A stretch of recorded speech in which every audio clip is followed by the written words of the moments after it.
Para sa akin, boss Dada, totoo yung lahat ng mga siniwala. Totoo yun. Totoo yun, mga bossing. Totoo yun. Totoo yun. Sana lang yung mga natitira pa na Marines, sana lang maging matatag sila. Sana lang maging matatag sila. Sana maintindihan nitong mga Marines na to, ha? Lalong-lalo na yung mga bumaliktad. Sana lang maintindihan ninyo na si Pangulong Duterte, yung kanyang buhay, yung supposed din nagpapahinga si Pangulong Duterte, sa lahat ng mga ginawa niya sa Pilipinas, deserve ni Pangulong Duterte magpahinga at mamuhay ng masaya hanggang sa huling hininga niya. Kasi maganda yung ginawa niya sa bayang Pilipinas. Imagine ninyo, because of this government, because of this corrupt government, yung kaisa-isang tao na pinarioritize kayong mga sundalo, na itinaas ang mga sweldo ninyo, pinrioritize tayong mga Pilipino, he sacrificed himself. Nung nasa Hong Kong kami, ayaw namin siyang pauwiin. Sinabi namin, boss, huwag kayong uuwi. Huwag kayong uuwi kasi may arrest warrant na arrestuhin kayo. Alam mo ginawa niya? Uwi ako. Alam niya naman na uhulihin siya, pero bakit umuwi siya? Bakit hindi siya nagtago? Kasi ang sa kanya, kung ipagkakanuno ako ng gobyerno, ipagkakanuno ako ng mga kababayan ko, kasi ang ine-expect niya, pagtatanggol natin siya kasi pinaglaban niya tayo. Kung ipagkakanuno ako ng mga kababayan ko, nasa sa kanila na yun. O ako naman, sabi nga niya, ready man ako makulong sa ICC. Bahala sila sa buhay niya. Kung kulong nila ako, matanda na ako. Kung hindi naman ako natatagal dito sa mundo. So, sinakripisyo niya yung kanyang kalayaan, sinakripisyo niya yung kanyang retirement, para lang sa bayang Pilipinas. Wala siyang pakialam kahit na ang iiwan niya ay masarap na buhay. Kasi dati man siyang presidente, may pera man siya. Masayang buhay yung iiwanan niya. Pero pinili niya pa rin na umuwi at makulong. Si Pastor Apollo Kibuloy, ganun din, mga bossing. Na kahit na ang dami nang lumalapit sa kanya para bumaliktad lang at para maging kakampi nila, hindi siya nagpapa-pressure. Hanggang ngayon, nasa kulungan pa din siya. 1 taon, nasa kulungan siya. Sanay si Pastor Apollo Kibuloy na pinagsisilbihan ng kanyang mga miyembro. Oo, mataas ang tingin sa kanya. Pero nasa kulungan siya ngayon.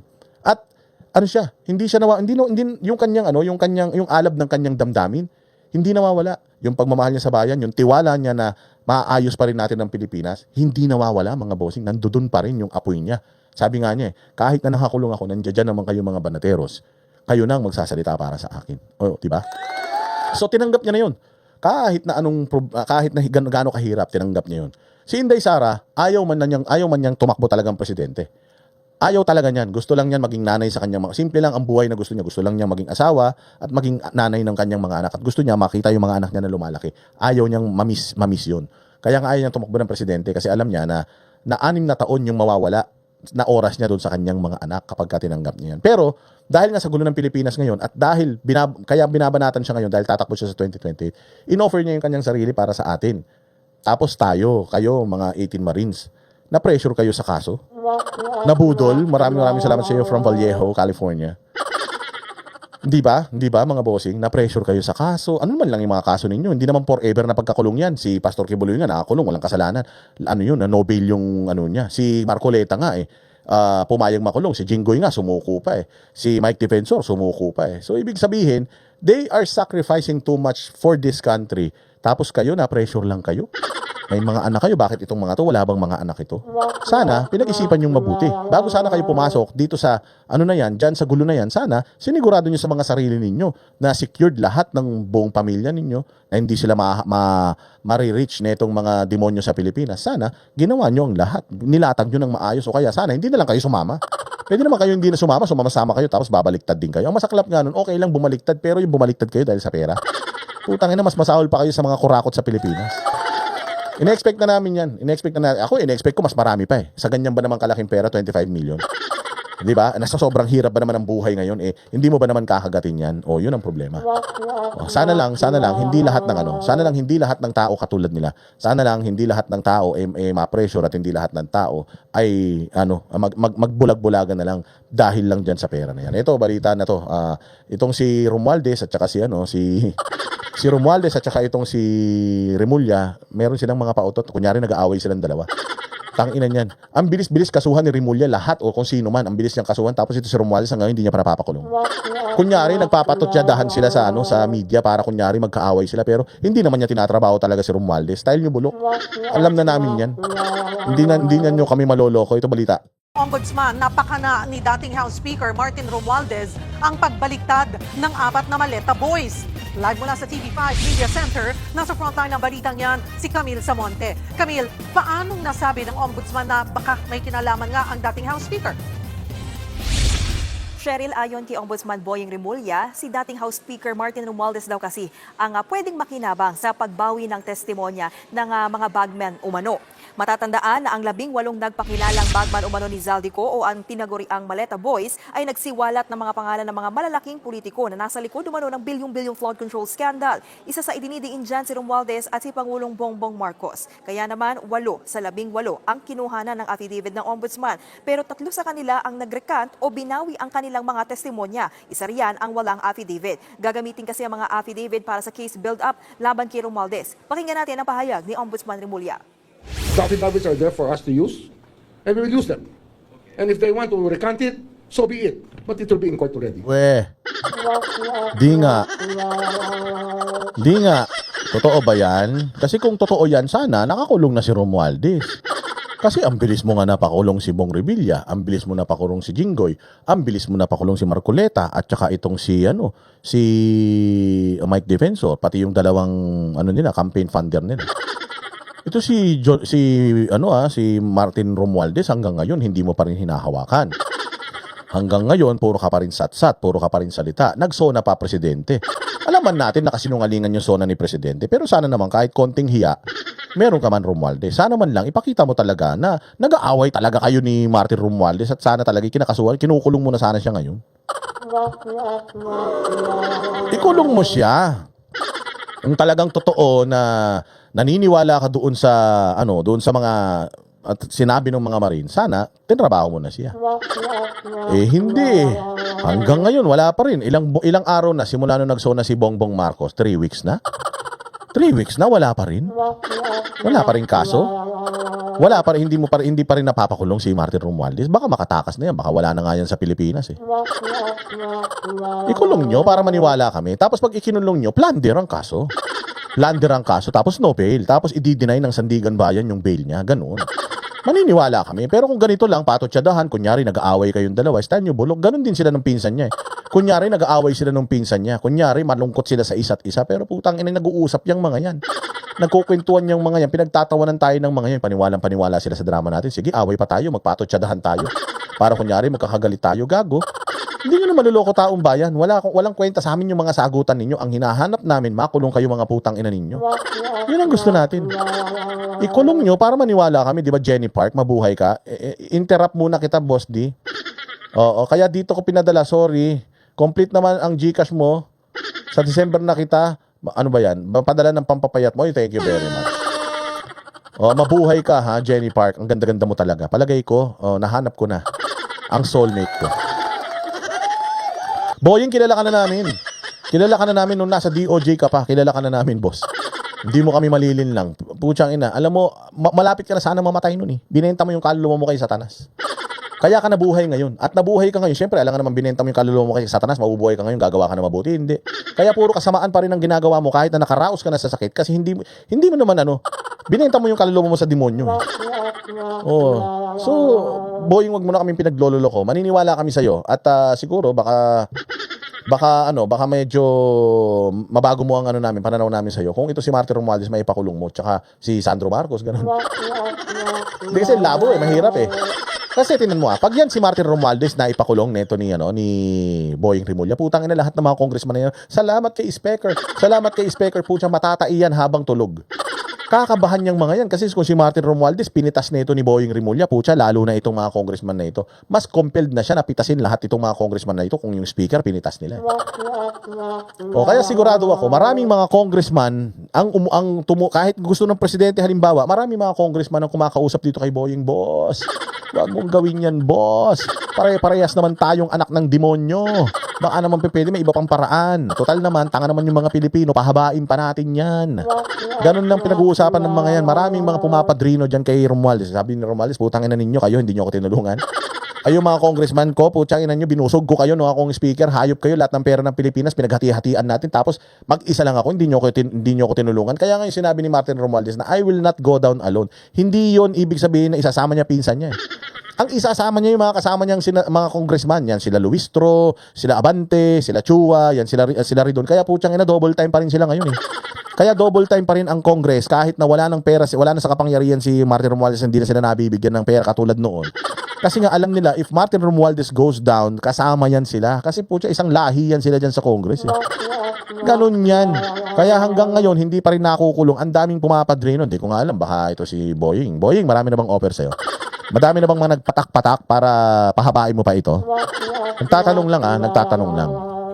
It doesn't weaken or strengthen. But of course, it just points out to the fact that there are people working on his behalf to obstruct the ends of justice. Sir, just to clarify, you're saying po na posible na ang kampo po ni na Martin Romualdez ang nasa likod sa pagrecover Siyempre, ng apat? siyempre. Sino pa? Oo, sigurado ka naman pala eh. Sigurado ka naman pala, boss, na si Martin Romualdez. Ba't yung pa ipakulong? Talk is cheap. Talk is cheap. All bark, no bite. Walang problema, nakahul tayo ng kahul, tapos di naman natin kinakagat. Wala yan. Wala yan, mga bossing. O, mas importante, kung talagang totoo yung sinasabi mo, naniniwala ka na si Martin Romualdez nasa likod doon, ipakulong mo. Inutusan ka na, may marching order na galing sa presidente, hanggang ngayon hindi mo pa tinatrabaho. Baka mauna ka pang mamatay bago makulong siya, no? Baka mag-regress yung leukemia mo, baka mag-regress yung cancer mo. Mauna ka pang mamatay bago mo maipakulong si Martin Romualdez, bossing, ha? Muna nga antayin yan, ginagawa nyo naman kaming tanga kayo, eh. Sino pa? Sino pa ibang nakikinabang siya pag nagrekante yan? O, di ba? Nagbabala rin si Remulla sa mga abogado na tumutulong sa grupo para sa pagbawi ng kanilang testimonya dahil maituturing daw ito na obstruction of justice at hindi raw nila palalampasin ito. Matatanda ang inamin ni dating Congressman Mike Defensor na tinutulungan niya ang mga Maleta Boys. Nakakulong ngayon si Defensor sa kasong plunder. Samantala, Diba? Ito talaga si Defensor, ang hindi ko alam kung paano siya nagkaroon ng kasong plunder. Paano mo makakasuhan si Mike Defensor ng plunder? Una sa lahat, di man siya taga-gobyerno. Hindi man siya gumamit ng pera ng gobyerno. Nag-donate man lang siya ng pera kay Marcoleta. So sabi ko nga sa inyo, kung halimbawa si Marcoleta makulong, si Marcoleta. O, pero siya, di siya makukulong. Nag-donate man lang siya. Watching from Denmark. You talk shit, Boying, sabi ni Frugal. Nagagalit yung mga OFW natin dahil kay Boying, nagpapakulay tuloy sila eh. Hindi ko talaga alam ito bakit nakakulong ito. Tsaka yung dalawang kasama niya. At the most, siguro, graft. Kung graft, bailable yan. Pero plunder, ang kinaso sa kanya, di man siya taga-gobyerno. Wala mang pera ng gobyerno ginamit. Ito si Mike Defensor, di naman galing sa pera ng gobyerno yung binigay niya kay Marcoleta. Sabi ko nga sa'yo, gago yan si Boying, demonyo talaga yan. Napakadali, nagawan nga niya ng paraan na ipakulong niya to. Tapos si Martin Romualdez hanggang ngayon, interview lang. Ano yan? itinanggi naman ni Ombudsman Remulla ang aligasyon na may nanakot sa apat nang gawin ang kanilang mga affidavit. Inalok din daw ng Ombudsman ang grupo na mabigyan ng proteksyon pero tumanggi raw ang mga ito. Tiniyak naman ni Remulla na hindi makaapekto ang pagbawi ng testimonya sa binubuo nilang kaso laban kay Romualdez. Marami raw silang ebidensya na hawak at hindi lamang ang testimonya ng 18 bagman. Pakinggan natin ang pahayag ni Remulla. Meron din naman kami recording Okay. ng lahat nang nangyari. May recording kami ng lahat. Kaya, okay lang yan. Kasi nga, some lawyers think that it's still the same old days. Oy, thank you very much ha. Oh, nanonood ka pa sigurado yung yung nag-send sa atin ng yung remittance galing abroad dito sa GCash. Thank you very much sa iyo ha. I love you. Mabuhay ka. That they can frustrate the ends of justice that way. We will not take it sitting down. Lalabanan namin sila hanggang dulo. We will identify them. Lul. Lalabanan mo sila hanggang dulo. Gagi, malapit ka na magdaho sa mundo hanggang dulo. Hanggang kailan na lang yan. Di ba tapos to 2028, wala ka na sa mundo. Hindi mo pa napapanagot si Martin Romualdez. Tumigil ka nga. Ang dami nyo ng mga walang kasalanan na ipakulong. Yung may kasalanan, hindi nyo pa may ipakulong. Walang hiya kayo.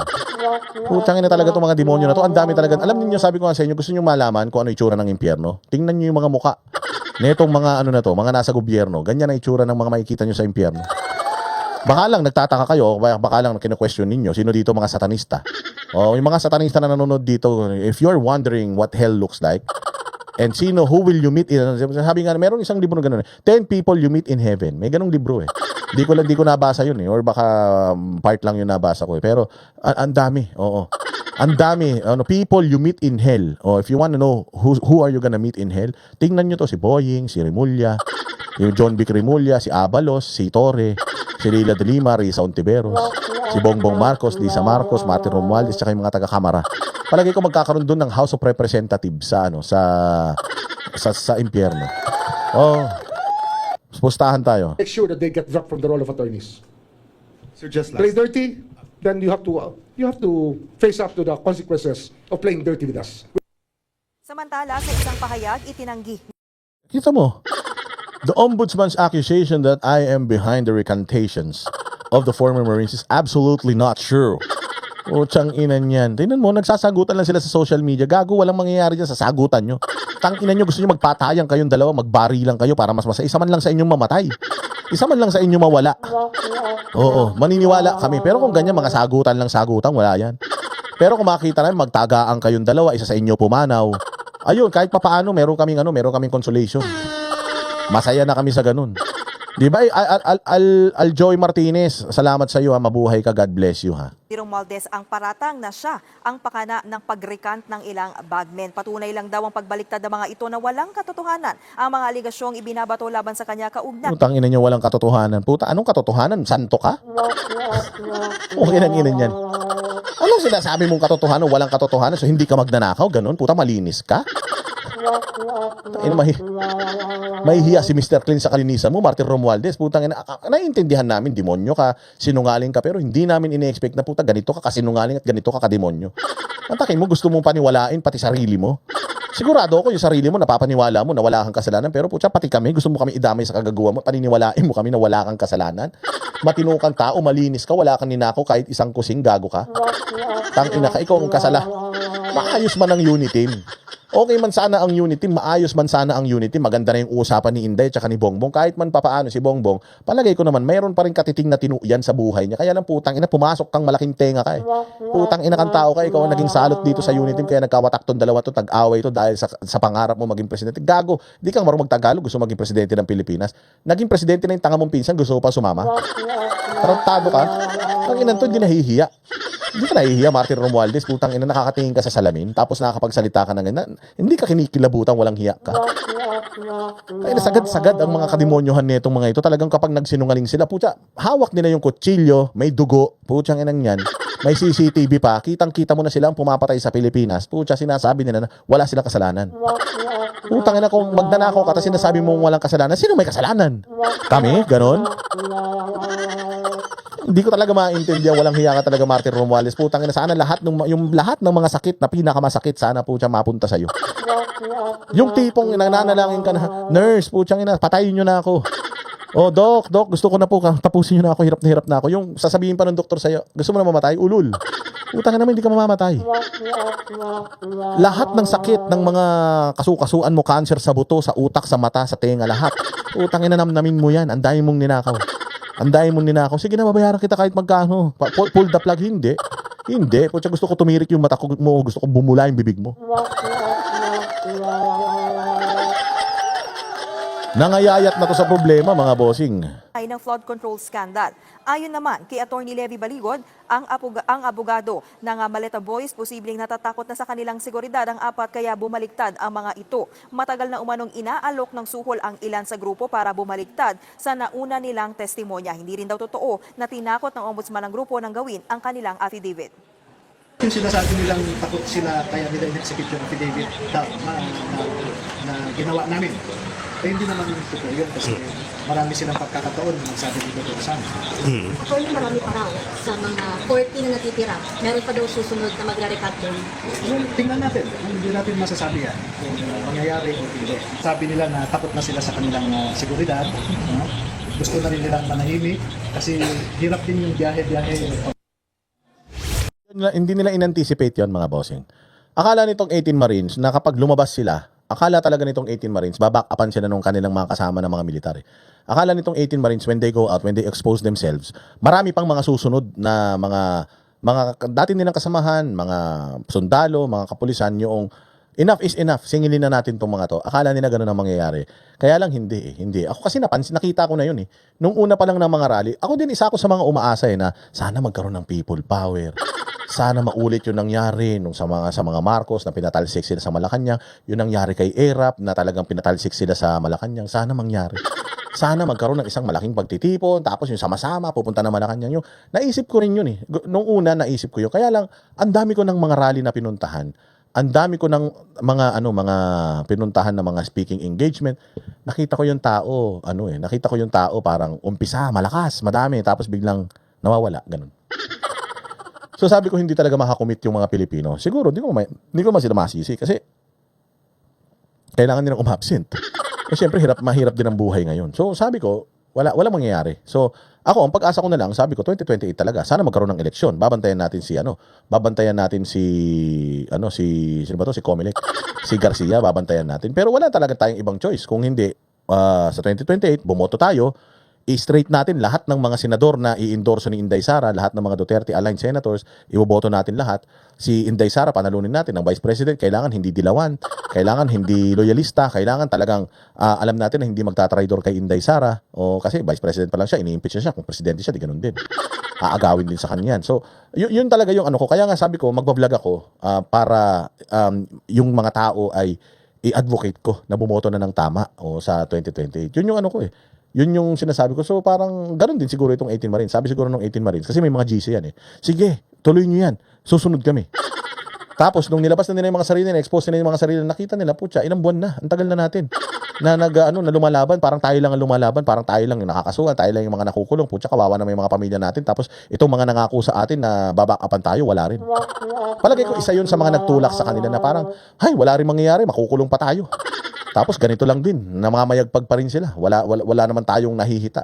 Hindi naman mapapalitan tong administrasyon na to. Yun siguro iniisip nila. Isa rin sa mga reason kung bakit umayaw na sila. Kasi talagang nakakapagod yan. Hindi nila ina-expect na hahaba pa ng ganito. Hindi nila ina-expect na magkakaroon maraming kaso, kakasuhan sila sa mampanig ng mundo.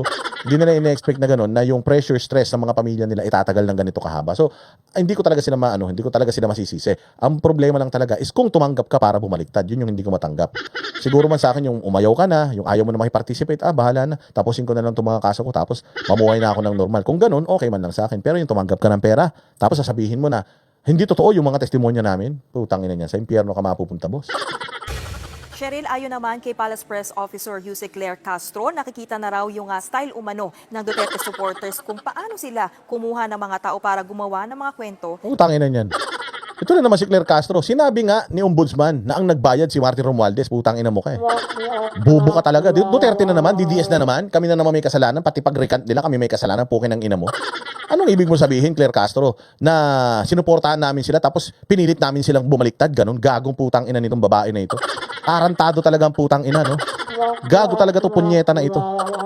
Anong sinasabi mo? Kami na naman may kasalanan. DDS na naman may kasalanan. Si Inday na naman may kasalanan niya. Putang ina mo ka. Fake news peddler ka, talagang hayop ka. Demonyo talaga tong putang inan to, no? Walang modo talagang hayop. Laban sa Pangulo kapalit ng pera. Maari raw na plano ito ni na Mike Defensor at iba niyang kasamahan para sa destabilization plot. Ipauubaya na raw na Kinang ina destabilization, nag-recant nga eh. Gago ang putang ina. Anong klaseng ano yun? Anong klaseng sagot yun? Nag-recant nga yung 18 Marines. Ano na namang planong destabilize? Ano, magdi-destabilize yung nagdi-destabilize? Ganun, gago. O, kinang inang analysis yan. Puta, abogado ba talaga to? Walang utak talaga ang puta ragis na ito. ang palasyo sa ombudsman ang pag-iimbestiga sa nilalaman ng affidavit ng 18 bagman. Sheriff. Tanga ang puta. Oh. Inano talaga alam anong utak na ito ni Claire Castro. Tangina, lahat na nangyayari sa Pilipinas eh. Lahat na nangyayari sa Pilipinas, puta, kasalanan. Kasalanan ng kasalanan ng mga Duterte. Diyos